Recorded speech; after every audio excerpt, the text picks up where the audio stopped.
कल हमने पढ़ा था मगध साम्राज्य, मगध साम्राज्य का उत्कर्ष, है ना। मगध साम्राज्य का उत्कर्ष क्या हुआ था, कैसे अस्तित्व में आया, कि हम कहाँ तक पहुँचे थे, नंद वंश तक। अब नंद वंश के समय पर ही सिकंदर का आक्रमण हुआ था भारत पर, ठीक है। तो जैसे हम बात कर रहे हैं, थोड़ी सी भौगोलिक स्थिति देख लेते हैं। ये मान के चलो हमारा भारत है, ठीक है। अब तुम कैसे समझ लियो, उल्टो सीधो जो बनना है। हाँ, ये मान के चलो हमारा भारत है, ठीक है। इधर हो जाएगा हमारा पाकिस्तान, इधर हो जाएगा हमारा अफगानिस्तान, इधर क्या है हमारा इस साइड में, है बंगाल की खाड़ी।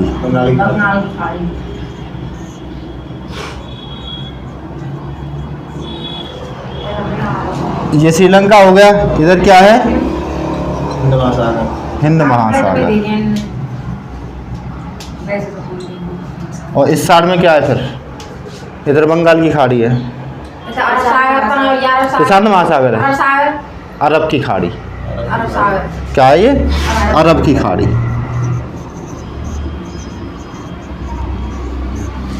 खाड़ी देखो है समुद्री, लेकिन जो क्षेत्र तीन ओर से किसी भूस्थल से जुड़ा रहता है या कवर होता है, वो खाड़ी बन जाती है। ये तीन ओर से है। इधर देखेंगे इस साइड में मिजोरम वगैरह है, त्रिपुरा है, ठीक है। इस साइड में क्या है, बंगाल है, बांग्लादेश है।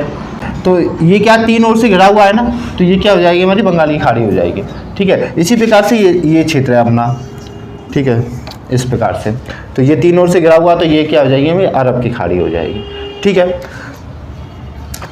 पहले क्या था, उस जमाने में नाव वगैरह जहाज वगैरह का निर्माण बहुत कम स्तर पर हुआ था और ना ही इतने परपक थे। तो इस साइड में लगती थी हमारी बंगाल की खाड़ी समुंदर, इस साइड में अरब की खाड़ी और नीचे हिंद महासागर। तो इस कंडीशन में क्या होता था, जो भी आक्रमण करता था वो इधर से तो आ नहीं सकता था, क्योंकि पानी है, पानी के इतने इंतजाम थे नहीं इंसान के पास कि इधर से आएगा युद्ध कर जाए, ठीक है। तो ये तो हमारी सुरक्षा थी, यहाँ से हमें कोई प्रॉब्लम नहीं थी। इधर साइड में देखें तो इधर साइड में पर्वत है, कौन सा, हिमालय पर्वत। यहाँ पे हिमालय है, काफ़ी बड़ा पर्वत था, तो इसे भी पार नहीं कर सकते थे। अब एक क्षेत्र रह जाता है बस, ये यहाँ से जो भी आक्रमणकारी हमारे भारत पर आए वो सभी इसी रास्ते से आए, एक यही मात्र रास्ता था। यहाँ पर एक हिंदुकुश पर्वत है और इसके साइड में क्या है, पूरा रेगिस्तान है। जितने भी यहाँ पर देश होते हैं सब रेगिस्तान फैला हुआ है यहाँ तक, जैसे भी ईरान, इराक, सऊदी अरब, जितने भी यहाँ पर्सिया जो भी हैं वो सब इस साइड में हैं, सब के सब रेगिस्तानी क्षेत्र। और इन रेगिस्तानी क्षेत्र में जैसे कि हमारा ये रेगिस्तानी क्षेत्र यहाँ तक अपने भारत तक आता है, यहाँ पर अपना रेगिस्तान है, अपना कौन सा है, राजस्थान में थार रेगिस्तान, ठीक है। तो यहाँ के बाद जो चीज़ें यहाँ पर हैं, यहाँ की जो भौगोलिक स्थिति है और यहाँ की भौगोलिक स्थिति ज़मीन आसमान का अंतर है। यहाँ पर नदियाँ हैं, ठीक है, हरियाली है, सब तरह का अन्न, फल फूल, सब तरह की चीज़ें हमें यहाँ मिल जाती हैं। यहाँ पर क्या है, सब सूखा, कुछ नहीं है। तो यहाँ के जितने भी राजा थे, जितने भी यहाँ के रहने वाले लोग थे, उनकी एक सपना रहता था कि हम इस साइड में जाएं, राज करें और मौज करें। भाई हर किसी की तमन्ना होती है, कब तक भूखे मरे।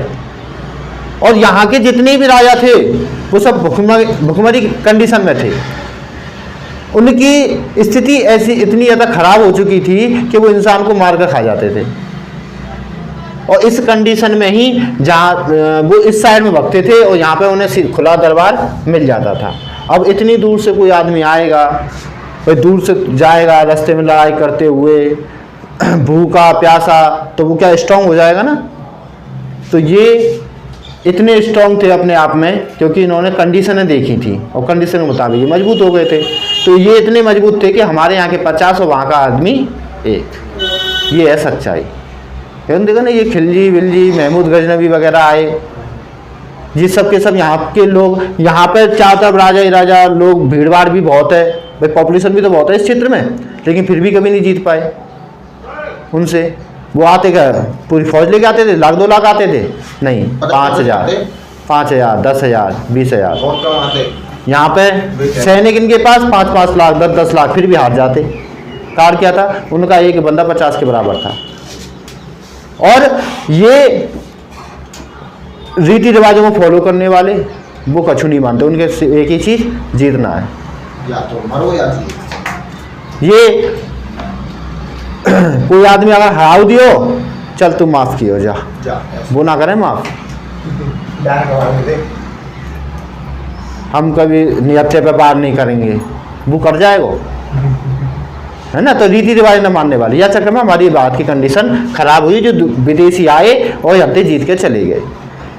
यहाँ से आक्रमण आए जाते थे, तो अलेक्जेंडर यहीं से आया था, ठीक, क्योंकि एक यही क्षेत्र था यहाँ से। अब अलेक्जेंडर के बारे में बात करें, सिकंदर के बारे में, तो सिकंदर क्या था? इसका जन्म, सबसे पहले बात करें जन्म की, तो इसका जन्म कब हुआ? 356 BC में। देख के बता रही है। तो 356 BC में इसका जन्म हुआ था। इसके पिता का नाम क्या था?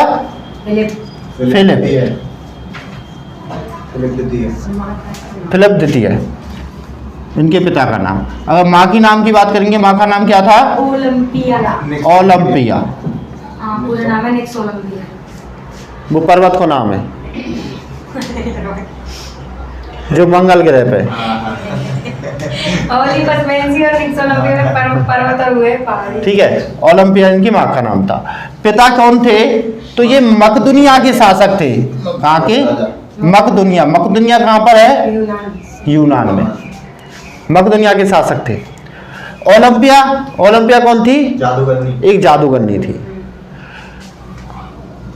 इसके पिता फिलिप ने काफ़ी शादियाँ की थी, और काफ़ी शादियाँ की थी तो इनके पुत्र भी बहुत थे। तो जो माँ थी इसकी, किसकी? सिकंदर की, वो इसको राजा बनाना चाहती थी, सिकंदर को, इतने लोगों में। तो उसने क्या किया? पिता को जहर दे दिया, इसके अपने पति को जहर दे दिया, और इसकी मृत्यु हो जाती है कब? 329 BC में फिलिप की मृत्यु हो जाती है।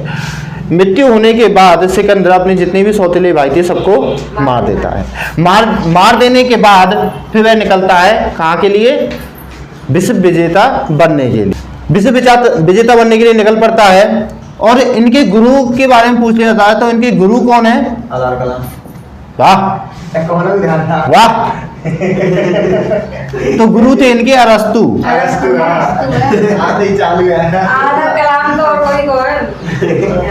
महात्मा बुद्ध के। तो गुरु कौन थे? अरस्तु। अरस्तु को भाई ऐसे कैसे भूल जाओगे? अरस्तु पता क्या है? एक बहुत बड़ी चीज थे। पॉलिटिक्स के गुरु, पॉलिटिकल के गुरु, पॉलिटिकल के पिता में, फादर ऑफ पॉलिटिकल। जूलॉजी के पिता में, बायोलॉजी के पिता में, सभी के हैं ये अरस्तु। बहुत इंपॉर्टेंट क्वेश्चन कहीं भी आ जाए, बायोलॉजी के पिता कौन है? अरस्तु। जूलॉजी के पिता कौन है? अरस्तु। पॉलिटिकल के पिता कौन है? अरस्तु। तो इतना बड़ा गुरु उसके पास था, वो जीते? कुछ हार जाओ कोई थे? और एक अच्छा, अब ये बताओ अरस्तु के गुरु कौन थे? प्लूटो। अरस्तु के गुरु कौन है? प्लूटो। और प्लूटो के गुरु? सकराल। सकराल, सकराल या सकरात, कोई कहीं पे सकरात भी लिखा होता, पढ़ा होगा, याद रखना है, ठीक है। अरस्तु के गुरु में, ठीक है।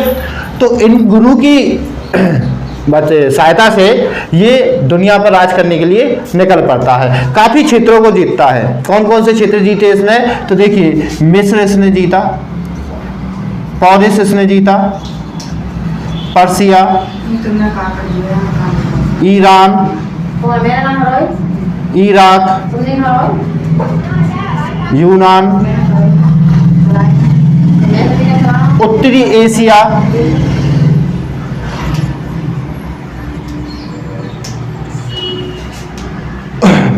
पर्स, ये जितने भी क्षेत्र थे इस साइड के सब जीते थे। इस साइड के, इसके ऊपर वाले, ये सब जीते थे। अब क्या रह गया? सिर्फ भारत। तो भारत के लिए निकल पड़ता है। ठीक है, इतने क्षेत्रों को जीतने के बाद एक क्वेश्चन और आता है, इसके सेनापति के नाम।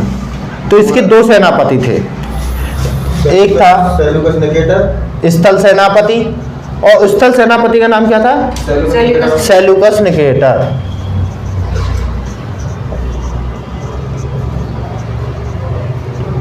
और दूसरा सेनापति था जल सेनापति, वो कौन सा था? निर्याकस।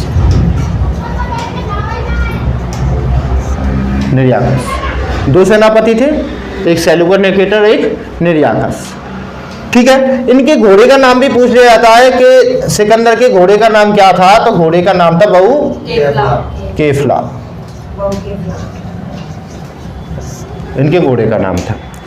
ठीक, अब ये यहां से होते हुए निकलता है, तो किस खाड़ी से निकल के आता है वो? कौन सी खाड़ी से होते हुए? खेवर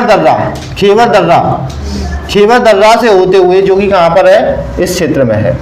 ठीक है, तो यहां पर वो खेवर दर्रा से होता हुआ भारत की तरफ बढ़ता है। यहां पर एक क्षेत्र मिलता है कंधार मिलता है ना। ये कंधार किसने बसाया था? सिकंदर ने बसाया।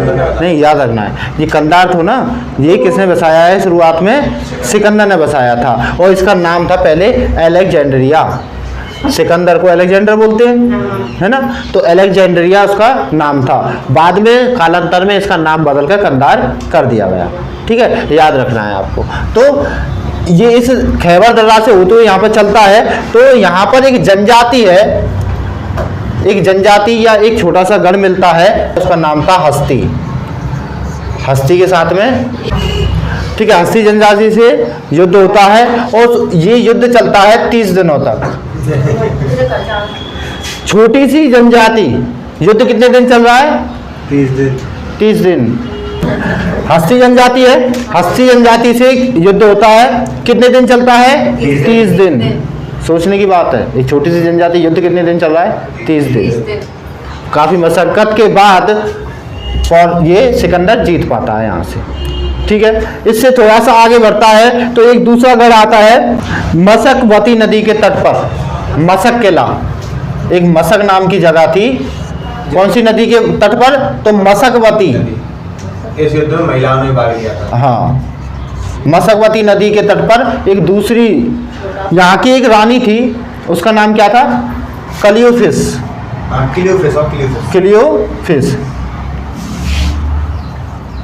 अंग्रेजी नामों को। हाँ, क्लियोफिस यहाँ की रानी थी मशक किले की।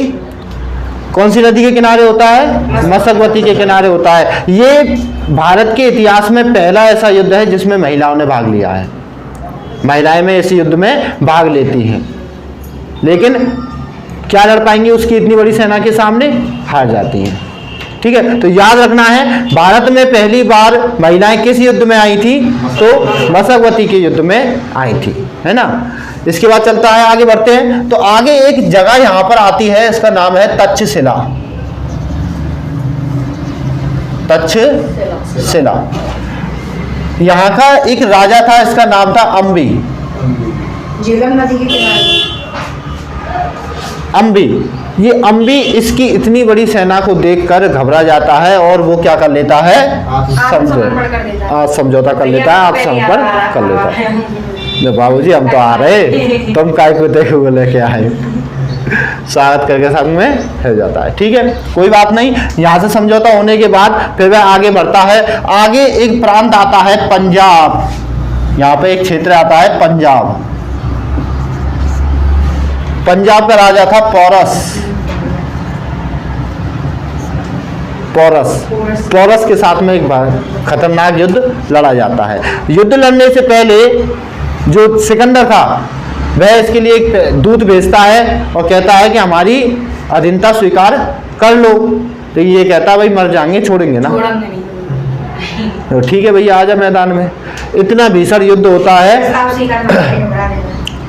इतना भीषण युद्ध आता है, लेकिन सेना सिकंदर की बड़ी थी तो वो जीत नहीं पाता। तो इस नदी के बारे, इस युद्ध के बारे में काफी क्वेश्चन बनते हैं। किस नदी के किनारे लड़ा गया था? तो ये लड़ा गया था झेलम नदी के किनारे। ठीक है, याद रखना है।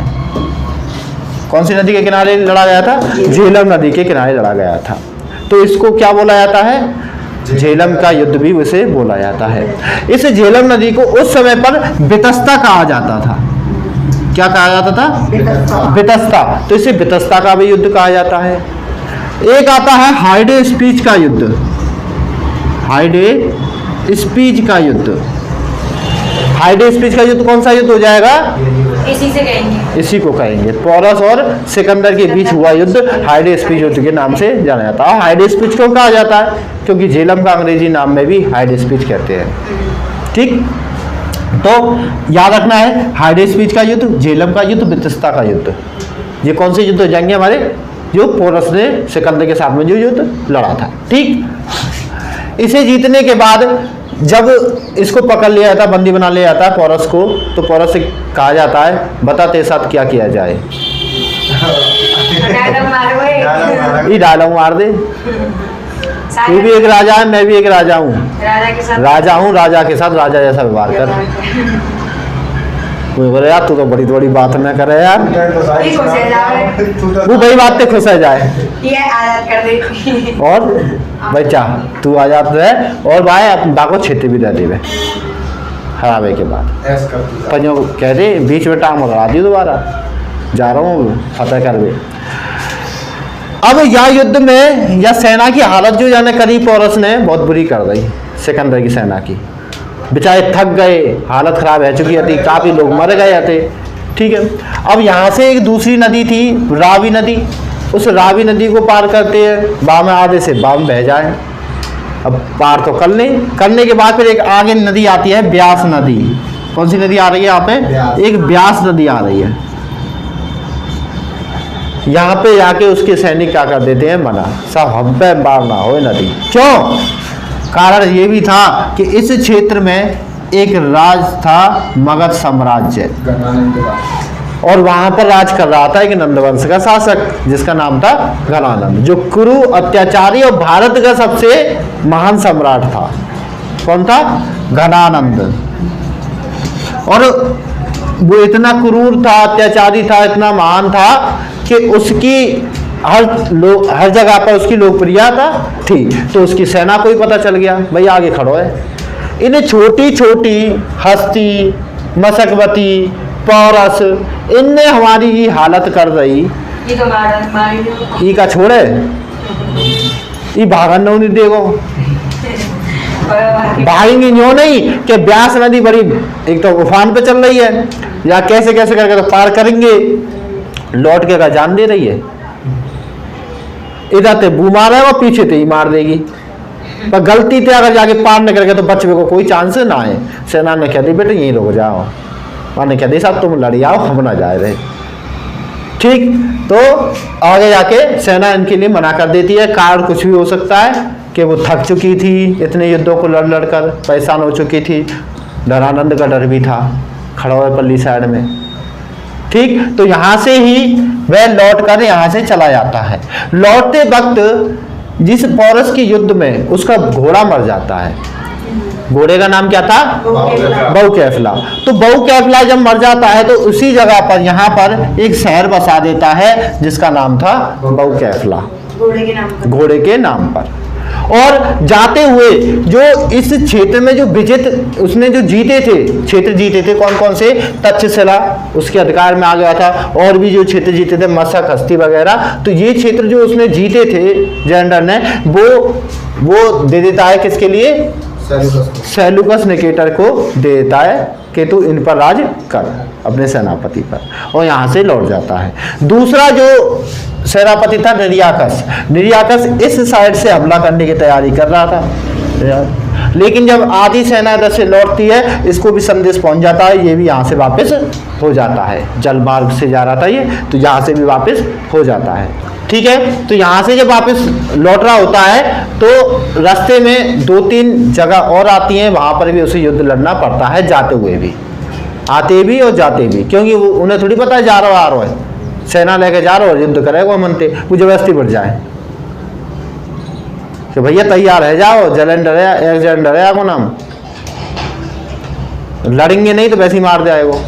लड़ लो जाते बढ़िया। वो बेचारा शांति से जा रहा हो तो छेड़ दियो, बढ़ गए। कौन कौन से थे?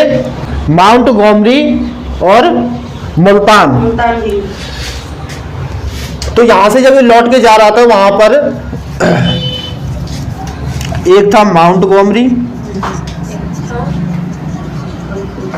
और एक था मुल्तान। तो में इन क्षेत्रों में युद्ध होता है और सिकंदर को यहाँ से काफ़ी घात भी मिलते हैं, जाते हुए बेचारे मारे, लेकिन जीतता कौन है? सिकंदर। अब घाव लग जाने के बाद जब ये जा रहा था तो 323 बीसी में 323 बीसी में क्या हो जाती है? मृत्यु हो जाती है सिकंदर की, यहाँ से जाते वक्त। कौन सा स्थान था? बेबीलोन। बेबीलोन में इसकी मृत्यु हो जाती है। ठीक है, बेबीलोन यहाँ से जाते वक्त जब अपने क्षेत्र में जा रहा था तो रास्ते में बेबीलोन नाम की जगह पड़ती है, वहाँ पर इसकी मृत्यु हो जाती है।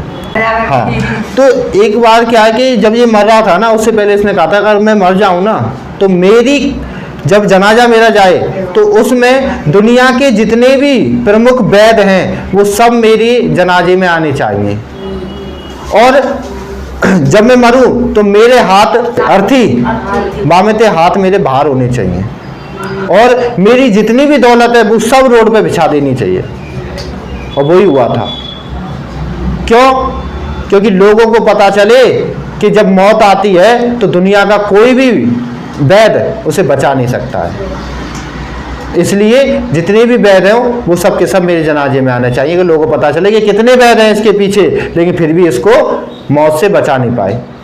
और कितनी दुनिया इसने लूटी, कितना इसने पैसा कमाया, आज देखो सिकंदर खाली हाथ जा रहा है और सारी दौलत कहाँ है? रोड पे पड़ी हुई है। तो एक कहीं ना कहीं एक संदेश देके गया था वो दुनिया के लिए कि कितना भी पैसा कमा लो, होता कुछ नहीं है, मरता आदमी बिना खाली आती है, जाता खाली आती है। ठीक, तो एक संदेश देके जाता है। और मात्र कितनी उम्र थी इसकी जब मृत्यु हुई थी? 23 वर्ष। मात्र 23 वर्ष की आयु में ये मर जाता है। और 23 वर्ष, हाँ, और मात्र 23 वर्ष की आयु में ये पूरे विश्व का विजेता कहलाता है, मात्र 23 वर्ष की आयु में। तो ये इसलिए तो इसको मान कहा गया है। देखो, एक है कोई दुनिया थोड़ी जाने जीती, पूरी दुनिया जीती का, लेकिन इसको कहा जाता है विश्व विजेता। विश्व विजेता। बात ये नहीं है कि कितना क्षेत्र जीता, बात ये थी कि जिसने जो भी युद्ध जीते ना, वो जो भी युद्ध लड़े वो सब जीते थे, और रुका नहीं था ये, लड़ता ही है, मरते। ऐसे राजा करने मिल जाएंगे जितने भी युद्ध लड़े वो सब जीते। अशोक भी था, लेकिन वो विश्व विजेता बनने के लिए कभी निकला था घर से बाहर, लेकिन ये निकला था और ये वहां से होते हुए जो भी रास्ते मिला सबको जीतता हुआ आया था, इसलिए इसको कहा गया कि ये विश्व विजेता है। अगर ये नहीं मरता तो शायद और भी जीतता। रिवाइज करें, जन्म कब हुआ था? 356 बीसी में। पिता कौन थे? फिलिप थे। माँ ओलंपिया। फिलिप कहाँ के राजा थे? मकदूनिया के राजा थे। ठीक है, माँ ओलंपिया थी, जादूगरनी थी। और फिलिप की मृत्यु कब हो गई? 329 बीसी में हो गई। ठीक है, माँ के द्वारा जहर देने की वजह से। ठीक है, उसके बाद गुरु कौन थे इसके? अरस्तु, जिन्हें क्या कहा जाता है? जूलॉजी का पिता, बायोलॉजी का पिता, पॉलिटिकल का पिता, इन्हें कहा जाता है। ठीक, निकलने के बाद इसने कौन कौन से क्षेत्र जीते? तो मिस्र इसने जीता, पौरस जीता, पर्सिया, ईरान, इराक, यूनान, उत्तरी पर्सिया, काफ़ी क्षेत्र इसने जीते। ठीक है, ये तो नॉर्मल है, बाकी तो काफ़ी है। हाँ, मोटे मोटे, बाकी तो और भी क्षेत्र जीते थे इसने। ये भारत में किस रास्ते से आता है? खैबर दर्रा से होता हुआ आता है। खैबर दर्रा से शुरुआत में कौन कौन सी कहाँ पे युद्ध लड़ता है? तो हस्ती में युद्ध लड़ता है, 30 दिनों तक युद्ध चलता है। ठीक है, यहाँ मशक, मशकवती नदी के किनारे मशक नाम की जगह पर, मशक किले पर क्लियोफिस जो यहाँ की रानी थी उसके साथ युद्ध होता है, और इस युद्ध में महिलाएं भी इसमें भाग लेती हैं। ये भारत का पहला युद्ध है। ठीक है, आने के बाद तक्षशिला का राजा कौन था? अम्बी, जो इसके साथ में मिल जाता है। ठीक है, संपर्क कर देता है। इसके बाद अगला युद्ध जो हाइडेस्पिस का युद्ध होता है, किस किस के बीच में? सिकंदर के बीच में होता है। कौन सी नदी के किनारे? झेलम नदी के किनारे। झेलम को पहले क्या कहा जाता था? वितस्ता कहा जाता था, और इस युद्ध को क्या कहा जाता है? हाइडेस्पिस का युद्ध कहा जाता है। ठीक है, यहाँ से लड़ने के बाद कौन सी नदी को पार करने से इनकी सेना मना कर देती है? व्यास नदी को पार करने से इनकी सेना यहाँ मना कर दी है। इसके समय पर भारत में सबसे प्रतापी शासक कौन राज कर रहा था? गणानंद शासक कर रहा था। उसी इसके डर से इसकी सेना मना करती है। ठीक है ना, तो मगध का कौन था? धनानंद था। अब धनानंद पे तो हम चल रहे थे, अब ये से भूल जाएंगे, फिर बात तो मौर्य साम्राज्य और ये रह जाता बेचारा सिकंदर, है ना। तो इसलिए बीच में करा दिया। करने के बाद यहाँ से जब मना कर देते हैं तो यहाँ से इन्हें वापस जाना पड़ता है। वापस जाते वक्त कौन कौन सी युद्ध लड़ना पड़ता है? माउंट गोमरी और मुल्तान क्षेत्र में से युद्ध लड़ना पड़ता है, जहाँ पर इसे घाव लगते हैं शरीर पर। ठीक है, 8-10 घाव लग जाते हैं, और रास्ते में जाते हुए इसकी मृत्यु हो जाती है। किस स्थान पर? बेबीलोन। ठीक है, अगर आ जाए कब होती है? 323 बीसी में। डेट आपको याद रखनी है, 323 हाँ, ये खुद मर जाता है। ठीक, इसने कौन कौन से नगर बसाए? तो एक बसाया था कंधार। कौन कौन से नगर बसाए? एक बसाया था कंधार। अब कंधार को नाम दिया था पहले अलेक्जेंड्रिया। अपने घोड़े के नाम पर अलेक्जेंड्रिया। ठीक है, और आज के समय पर क्या कहा जाता है? इसे कंधार कहा जाता है। इस ये बसाया था। एक बहुकैफला, बहुकैफला के समय में एक और बसाया निकैया। हाँ, बहुकैफला नगर बसाया इसने। क्यों बसाया था? घोड़े की मृत्यु के दौरान, घोड़े की मृत्यु हो गई थी यहाँ पर, तो घोड़े के नाम पर इसने शहर बसाया था। एक था निकैया, एक निकैया शहर इसने बसाया था इसी क्षेत्र में। तो 3 क्षेत्र बसाए इसने। ठीक है, शहर बसाए। और जो ये क्षेत्र था तक्षशिला, ये क्षेत्र किसको दे दिया? अपने सेनापति सेल्यूकस निकेटर को दे दिया था। ठीक है, जो जीते हुए क्षेत्र थे वो किसको दे दिए? सेल्यूकस निकेटर को दे दिए। इसके 2 सेनापति थे, कौन कौन से थे? सेल्यूकस निकेटर और निर्याकस। ठीक है, याद रहेगा, कोई दिक्कत? और एक चीज़ और आती है कि इसके भारत में आक्रमण करने से फायदे क्या हुए? तो इससे पहले जितनी भी उनकी कोई तिथि नहीं मिली थी, जो भी काम हुए थे, युद्ध हुए या गुरु के किसी के बारे में हम पढ़ते हैं तो उसमें एक प्रॉपर तिथि नहीं मिलती है। इसके युद्ध के बाद हमें तिथि मिलना शुरू हो गया, जो ये 323, 329, ये प्रॉपर जो तारीख थी, तिथि थी, वो कहाँ से हमें देखने को मिलती है? तो सिकंदर के आक्रमण के बाद हमें देखने को मिलती है। यहीं से शुरुआत मानी जाती है।